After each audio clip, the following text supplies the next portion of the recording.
ಹೆಸರು ಬೇಳೆ ಮತ್ತು ಕ್ಯಾರೆಟ್ ಅಂದರೆ ಮೂಗ್ ದಾಲ್ ಮತ್ತು ಕ್ಯಾರೆಟ್ ಹಾಕಿಬಿಟ್ಟು ಸೂಪರ್ ಹೆಲ್ದಿಯಾಗಿರುವ ಒಂದು ಜ್ಯೂಸ್ ಅಥವಾ ಮಿಲ್ಕ್ ಶೇಕ್ ಅಂತ ನೀವು ಹೇಳ್ಬೋದು. ಇದನ್ನು ಅವತ್ತು ನಿಮಗೆ ಮಾಡೋದು ಹೇಗೆ ಅಂತ ಹೇಳ್ತಿದ್ದೀನಿ ನೋಡಿ. ಒಂದು ಪ್ಯಾನ್ ಇಟ್ಕೊಂಡಿದ್ದೀನಿ. ಇದಕ್ಕೆ ಹೆಸರು ಬೇಳೆನ ಹಾಕಿಬಿಟ್ಟು ಇದನ್ನು ಘಮ ಬರೋವರೆಗೂ ಹುರಿಬೇಕು. ಅಂದರೆ ಸ್ವಲ್ಪ ಕಲರ್ ಚೇಂಜ್ ಆಗುತ್ತಲ್ಲ ಅಲ್ಲಿವರೆಗೆ ಇದನ್ನು ಸಣ್ಣ ಉರಿಯಲ್ಲಿ ಚೆನ್ನಾಗಿ ಹುರ್ಕೋಬೇಕು. ನೋಡಿ ಕಲರ್ ಕೂಡ ಚೇಂಜ್ ಆಗ್ತಾ ಇರುತ್ತೆ ಬರ್ತಾ ಬರ್ತಾ. ಈ ರೀತಿಯಾಗಿ ಹುರ್ಕೊಂಡ್ರೆ ಸೂಪರಾಗಿ ಬರುತ್ತೆ. ಇದು ಹುರಿದಾದ್ಮೇಲೆ ಒಂದು ಪ್ಲೇಟಲ್ಲಿ ತೆಗೆದಿಟ್ಕೊಳ್ತಾ ಇದ್ದೀನಿ. ನಂತರ ಒಂದು ಕುಕ್ಕರ್ಗೆ ಇದೇ ಹೆಸರು ಬೇಳೆನ ಇಲ್ಲಿ ಹಾಕ್ತಾಯಿದ್ದೀನಿ. ಸ್ವಲ್ಪ ತಣ್ಣಗಾದ್ಮೇಲೆ ಹಾಕಿದ್ದೀನಿ, ಯಾಕಂದರೆ ಒಂದೇ ಸರಿ ನೀರು ಹಾಕಿಬಿಟ್ರೆ ಒಂಥರ ಸರಿ ಬೇಯೋದಿಲ್ಲ ಅದರಿಂದ. ನಂತರ ಸ್ವಲ್ಪ ಕ್ಯಾರೆಟು ಇದೆಲ್ಲ ಮುಳುಗುವಷ್ಟು ನೀರು ಹಾಕಿಬಿಟ್ಟು ಇವಾಗ ಚೆನ್ನಾಗಿ ಮೆತ್ತಗಾಗೋವರೆಗೂ ಇದನ್ನು ಬೇಯಿಸ್ಕೋಬೇಕು. ನಾನು 4ರಿಂದ 5 ವಿಸಲ್ ಹಾಕಿದ್ದೀನಿ. ಅಕಸ್ಮಾತ್ ನಿಮಗೆ ಇನ್ನೂ ಬೆಂದಿಲ್ಲ ಅಂತ ಹೇಳಿದ್ರೆ ಮತ್ತೆರಡು ವಿಸಲ್ ಹಾಕ್ಸ್ಕೊಳ್ಳಿ. ನೀರು ಜಾಸ್ತಿ ಹಾಕೋ ಅವಶ್ಯಕತೆ ಇಲ್ಲ. ನೋಡಿ ಈ ರೀತಿ ಪ್ರೆಸ್ ಮಾಡಿದ್ರೆ ನುಣ್ಣಗಾಗಬೇಕು, ಅಂದರೆ ಮೆತ್ತಗೆ ಅನಿಸುತ್ತಲ್ಲ ಈ ರೀತಿ ಆಗಬೇಕು. ಚೆನ್ನಾಗಿ ಸ್ಮ್ಯಾಶ್ ಆಗ್ತಿದೆ, ಈ ಥರ ಸಾಕಾಗುತ್ತೆ. ಈಗ ಇದನ್ನು ಒಂದು ಮಿಕ್ಸಿ ಜಾರಿಗೆ ಹಾಕ್ಕೊಳ್ತಾ ಇದ್ದೀನಿ. ನೋಡಿ ಸಣ್ಣ ಮಿಕ್ಸಿ ಜಾರ್ ತೊಗೊಂಡಿದ್ದೀನಿ, ದೊಡ್ಡದಿದ್ದರೆ ಅದರಲ್ಲೇ ಹಾಕ್ಕೊಳ್ಳಿ.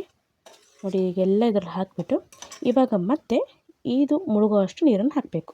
ಜಾಸ್ತಿ ಬೇಡ, ಮುಳುಗುವಷ್ಟು ಹಾಕಿದ್ರೆ ಸಾಕು. ಇವಾಗ ನುಣ್ಣಗೆ ಪೇಸ್ಟ್ ಮಾಡಬೇಕು. ಜೊತೆಗೆ ನಾನು ಇಲ್ಲಿ ಕಲ್ಲು ಸಕ್ಕರೆನ ಹಾಕಿದ್ದೀನಿ.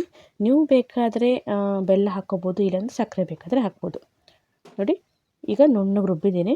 ಈಗ ಇದನ್ನು ಒಂದು ಪಾತ್ರೆಯಲ್ಲಿ ತೆಗೆದಿಟ್ಕೊಳ್ತಿದ್ದೀನಿ. ಮತ್ತು ಇದು ಬಿಸಿ ಮಾಡೋದೇನೂ ಇಲ್ಲ, ಇಷ್ಟೇ ಮುಗಿದೋಯ್ತು.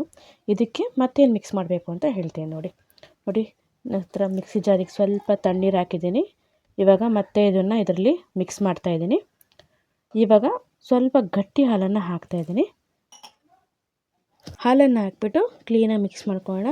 ನಿಮಗೆ ಮತ್ತೆ ಗಟ್ಟಿ ಅನಿಸಿದರೆ ಮತ್ತೆ ಸ್ವಲ್ಪ ಕೋಲ್ಡ್ ವಾಟರ್ ಅಥವಾ ನಾರ್ಮಲ್ ವಾಟರ್ ಹಾಕಿಬಿಟ್ಟು ಇದನ್ನು ಒಂದು 3ರಿಂದ 4 ಗಂಟೆಗಳ ಕಾಲ ಫ್ರಿಜ್ಜಲ್ಲಿಟ್ಟು ತಣ್ಣಗಾದ್ಮೇಲೆ ಕುಡಿದ್ರೆ ಎಷ್ಟು ಚೆನ್ನಾಗಿರುತ್ತೆ ಗೊತ್ತಾ. ನೋಡಿ ಮತ್ತೆ ಸ್ವಲ್ಪ ನೀರು ಹಾಕಿದ್ದೀನಿ. ಬೇಕಾದರೆ ಸ್ವಲ್ಪ ಇದಕ್ಕೆ ಏಲಕ್ಕಿ ಪೌಡ್ರ್ ಬೇಕಾದ್ರೆ ಹಾಕ್ಬೋದು, ಚೆನ್ನಾಗಿರುತ್ತೆ.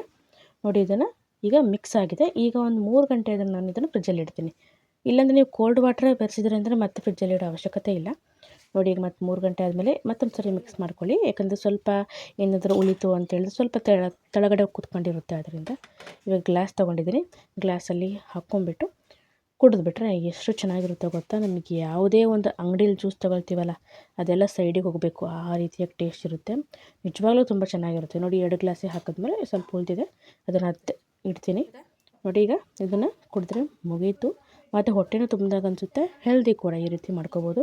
ಮತ್ತು ನೀವು ಬೆಲ್ಲ ಹಾಕಿದ್ರೆ ಅದ್ರ ಕಲರ್ ಚೇಂಜ್ ಆಗುತ್ತೆ, ಸಕ್ಕರೆ ಹಾಕಿದ್ರೆ ಇದೇ ಥರ ಇರುತ್ತೆ. ನಾನು ಹೆಲ್ದಿಯಾಗಿರಲಿ ಸ್ವಲ್ಪ ಅಂತ ಇಲ್ಲಿ ಕಲ್ಲು ಸಕ್ಕರೆನ ಹಾಕಿದ್ದೀನಿ. ಕಲ್ಲು ಸಕ್ಕರೆ ಅಷ್ಟೇನು ಅನ್ಹೆಲ್ದಿ ಏನಲ್ಲ, ಅದರಿಂದ ಅದನ್ನು ಹಾಕಿದ್ದೀನಿ. ಬೇಡ ಅನ್ನೋರು ನೀವು ಬೆಲ್ಲನ ಹಾಕ್ಕೋಬೋದು.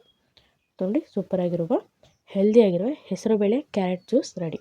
ಮೂಗ್ ದಾಲ್ ಕ್ಯಾರೆಟ್ ಜ್ಯೂಸ್ ರೆಡಿ. ನೀವು ಈ ರೀತಿಯಾಗಿ ಸೂಪರಾಗಿರುವ ಸಿಂಪಲ್ಲಾಗಿರುವ ಜ್ಯೂಸನ್ನ ಮಾಡ್ಕೋಬೋದು. ಹಾಗೂ ಯಾರೆಲ್ಲ ನಮ್ಮ ಚಾನಲ್ ನೋಡ್ತಿರೋ ದಯವಿಟ್ಟು ಸಬ್ಸ್ಕ್ರೈಬ್ ಮಾಡ್ಕೊಳ್ಳಿ, ಲೈಕ್ ಮಾಡಿ, ಶೇರ್ ಮಾಡಿ. ಹಾಗೂ ಫೇಸ್ಬುಕ್ಕಲ್ಲಿ ನೋಡ್ತಿರೋ ಫಾಲೋ ಮಾಡ್ಕೊಳ್ಳಿ. ಬಾಯ್ ಬಾಯ್.